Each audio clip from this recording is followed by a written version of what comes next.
Robin. You're listening to Opie and Anthony. On the virus. Sirius-XM. Yeah. No, I remember that in the first war with Iraq, whichever one that was, I don't remember. Yeah, whenever that First, one. you can ask Rummy Rumsfeld, he'll later. know. Yeah, I'll tell you. and there was a thing I remember on CNN that a fleet of a squadron of Iraqi jets had taken off. Yeah. And that they were going to hit Egypt, and then I saw on the news on some map they just turned around and went to Syria and landed and asked for college education. That was the end of it. That was the end of the Iraqi Air Force. The whole Air Force just left. They must have gone from, yes, sir, absolutely, we are going to get every one of them. Once they were in the air, they were like, woo. Yeah. Let's turn this thing around. Let's go to Morocco. Fuck this. They're going to kill us. They just landed. We get our asses handed to us. Mm-hmm. That's But they're going to get Libya, right? The people will get Libya eventually. I don't know. No one's This is really going to be a tough one. This guy ain't going down. Gaddafi isn't. but Yeah, but he has nobody. I mean, that's his like people are leaving him. Where does power come from? Yeah, but he's still got enough people shooting at civilians. Yeah, unarmed civilians. He has a lot of money. He probably has a lot of actually like gold bars. Yeah. It's going to come down to him giving some pilot a gold bar to just drop fucking napalm on his people. Because he still has enough of that. He's got enough money and enough power. Well, these and military. guys, the leaders, that's their lives are so weird because they don't care literally about their countries. They just are. No. They're like royalty. They're like old European royalty. Mm-hmm. Yeah, they don't just care. people that live in the palace, and they just eat shit and they make deals with other people. It must sap the country's dull. resources, and so the look on his face is like, I don't understand why I'm being asked to defend this. This is just, I'm a despot. What part of that do you not understand? This is what it is. I stay till I'm dead. When did this not start not happening? And then my kid takes over. That's how it works. Exactly. My kid takes over. He's worse because he was raised. At least I fought to get here. Yeah, he was raised in that. After me, he's going to be a kid who was raised in this decrepit, fucked up environment, who's never seen a poor people except for the ones we eat. Yeah. Always had complete impunity. Yeah, now it's his turn. He could just rape and pillage and kill without any consequence, and now he's in charge. Yeah, amazing. That's the way the world. I heard run. rivers of blood. When you hear them, whenever they mention rivers of blood will flow, that's not good. Not a good sign for the populace. No. This guy says Gaddafi has a house in Jersey. Brian in Philly. Hey, good morning, Opie, Anthony, Louie. Bob Gaddafi. Danny, if you could help us out, I got to see if Gaddafi actually has a house in Jersey. Where's his house? Too. Inglewood, New Jersey, he owns a property. If you remember... he pitched his tent in the backyard. Yeah. Yeah, I remember that now. Yeah, when he was at the UN thing last year or the year before, he owns a property in Inglewood, New Jersey. And if things go really bad, he may end up, there. But you think he'll end up there? Yeah, you think we'll take him in? Are we going to see him at Jets games next year? Yeah, he's going to be on the floor right. at MSG with next some to Spike popcorn. Lee. Yeah, There's Muammar Gaddafi. Talking to Woody Allen. Just taking in the game. With his weird little beard. Just sitting next to...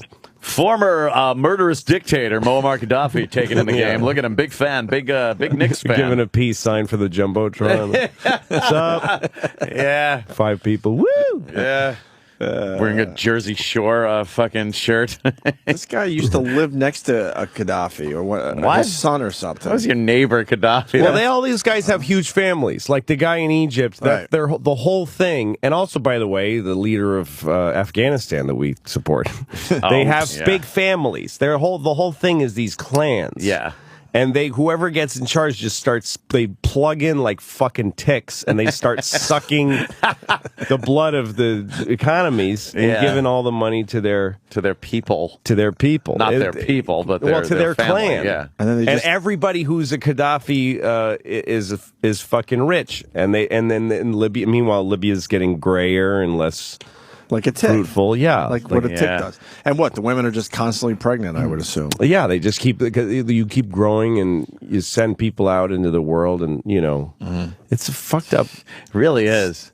And to have such a resource, that they have so much fucking oil, Libya, and to have that much money coming in, and the people are just impoverished. Yeah, it is amazing. Well, and even on every level. Like I once talked to a homeless guy, and Union Square or wherever it was, somewhere in New York. I smoked some marijuana, which I'm not good at. Like, I have to get away from people when I get high.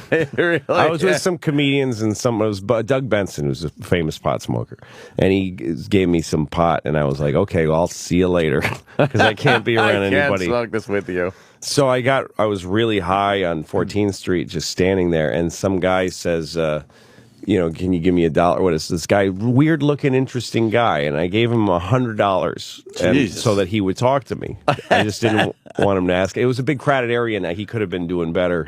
Yeah. So anyway, I asked him about his life, and he told me he's from Pakistan. And he told me his whole life that his father sold him to his uncle when he was like 12 years old. And he was moved to Queens, where he worked in a gas station. And he lived in a basement room of a gas station in Queens. The basement of a gas station. And he would just be brought upstairs, and he worked like 17-hour shifts. He just worked until he would fall down. And then they'd go down in the basement, and they'd put a little food in him. And he said that he did that for something like 13 years. God! And then when he was a slave, when he became too old to, once he became not a minor, you can't, then he becomes capable of filing suing charges them, and things charges, like that, right? So they just toss him out. He said, then I didn't even have the gas station job, and then so he had a few jobs, and now he's homeless. But that's what, it was a family business thing. Yeah. And then they throw you out. Wow. Then you're out on your ass. Brutal. Let's go to Michael, who lived next to one of the Gaddafis. Michael, what's the story? Good morning, guys. Morning. Louis C.K., by the way, in studio.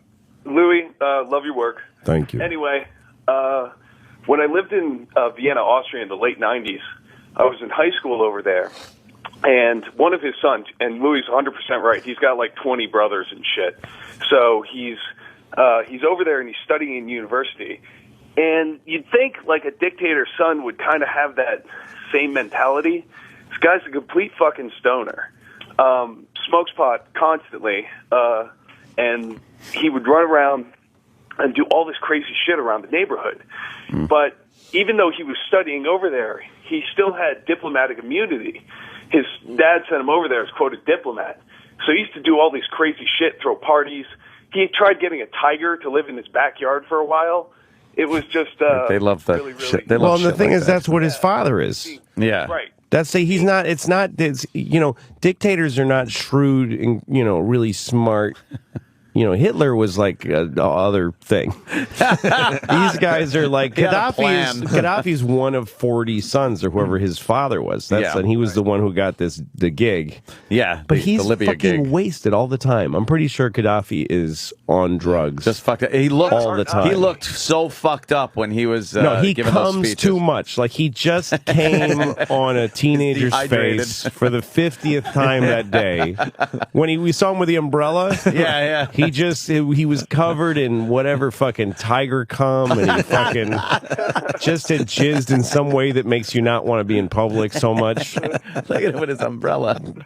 Smoked tons of pot. Probably did all that kind of drugs like in Last Lieutenant, whatever that shit that was that he did that made him look so fucking Bad Lieutenant. Yeah, in Bad Lieutenant in the morning, how bad he looked in the mornings, like that kind of drugs, those crystal meth drugs that really fuck you up, completely fuck you up. And he's doing weird. He shat in some fucking guy's mouth while he came on his mother's and then face. Killed everybody that he was involved with in that a couple day. hours. And and then he woke up and was told you're getting thrown. And what? Get me my umbrella. I gotta talk to these people. Right? I'm talking. Get me my umbrella. So, did Michael? You have a point to your call, there, Mike? What the hell are you talking about? His son was blah blah school. Yeah, his son was just kind of eccentric. He was kind of a cool guy. Cool guy. There you go. And, he got to do shit. Well, that diplomatic immunity is pretty great. Yeah. Unless you're in, Afghanistan? Is that where that guy is? But supposedly some of the bin Ladens are cool people, so... Hey, possibly. I mean, he was a great guy to hang out with. Fucking looked like some 90s grunge flannel shirts and the long hair and all that stupid shit. So, I don't know. And he was a Gaddafi. It's pretty odd. No, I mean, Osama bin Laden, he's got got family that was living family here. that were living and going to school in Boston. And, and we got calls back then. Oh, man, I knew that guy. He was cool. He had to leave school very quickly. Yeah. You got to have, like, the bad guy in your family. I guess. It's weird, though. Oh, is that, who is that? Bin Laden's what? Niece? Yeah, she was trying to get a modeling career going. Yeah. Kind of, I think people are a little put off. Yeah, it's really kind of hard to really... Tough to hire for a modeling gig. I don't care how hot you think she is. You're just like, hey. Who's going to be the brave guy to do that? Ginger Bin Laden. It's not really yeah. Right. And it's like, but, yeah, she's the niece of the guy, the towers. And, that tower thing. Yeah. I don't know if we really want to make her represent our new fashion line that's coming out. Right. Well, look, Louis got a sandwich in front of him. Why don't we take a quick break? Fine by me. Tell him, Fred. The Virus. Sirius-XM. This is the Opie and Anthony Show.